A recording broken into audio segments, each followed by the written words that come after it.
വാർത്തകളുടെ വിശദാംശങ്ങളിലേക്ക്. കൊച്ചിയിൽ നടക്കുന്ന ഇൻവെസ്റ്റ് കേരള ആഗോള നിക്ഷേപക ഉച്ചകോടിയിൽ വമ്പൻ പ്രഖ്യാപനവുമായി നിക്ഷേപകർ. 1,52,905 കോടി രൂപയുടെ നിക്ഷേപം ഉണ്ടാകുമെന്നാണ് പ്രതീക്ഷ. ഇത് സംബന്ധിച്ച് 374 കരാറുകൾ ഒപ്പിട്ടു. ടാറ്റ ഗ്രൂപ്പും ഷറഫ് ഗ്രൂപ്പും കേരളത്തിൽ നിക്ഷേപം നടത്തുമെന്നാണ് സൂചന. സമാപന ദിനത്തിൽ വമ്പൻ പ്രഖ്യാപനങ്ങളാണ് കേരളത്തെ തേടിയെത്തിയത്. 1,52,905 കോടിയുടെ നിക്ഷേപം ലഭിച്ചെന്ന് മന്ത്രി P Rajeev.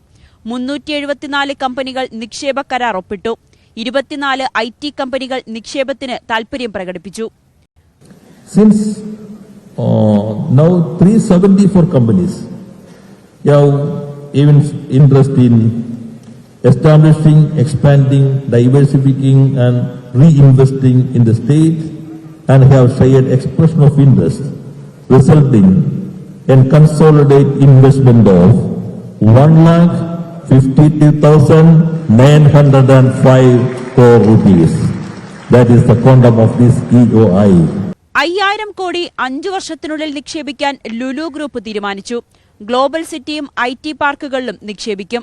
As a part of the Kerala Investment Summit, Lulu Group is announcing about 5,000 crores investment in the future, coming 4 to 5 years, mainly in the sector of a food processing zone in Kalamasheri, and there is a part of investment is going to be in the global city, which is going to come, a new city which is going to come for the IT infrastructure and the financial sector, and another investment is going to be in the for the IT parks.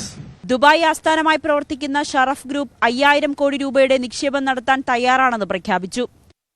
Today we have decided to start a new investment in Kerala with 2 locations. We are planning to establish our ports, dry ports, with the support of the Kerala government, with an investment of more than 500 crores. I hope 5,000 crores. 100 ടണ്ണിന് താഴെയുള്ള ബോട്ടുകളുടെ നിർമ്മാണ unit തുടങ്ങുമെന്നാണ് Tata ഗ്രൂപ്പിന്റെ പ്രഖ്യാപനം. Adani, Aster ഗ്രൂപ്പുകൾ ഇതിനകം വമ്പൻ നിക്ഷേപങ്ങളാണ് പ്രഖ്യാപിച്ചത്. Adani group 30,000 കോടിയുടെ നിക്ഷേപം നടത്തും. ഇതിൽ വിഴിഞ്ഞത്ത് 20,000 കോടിയുടെ അധിക നിക്ഷേപവും എത്തും.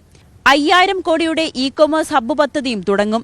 തിരുവനന്തപുരം വിമാനത്താവളത്തിൽ 5,000 കോടിയുടെ വികസന വാഗ്ദാനമാണ് അദാനി ഗ്രൂപ്പ് പ്രഖ്യാപിച്ചിരിക്കുന്നത്.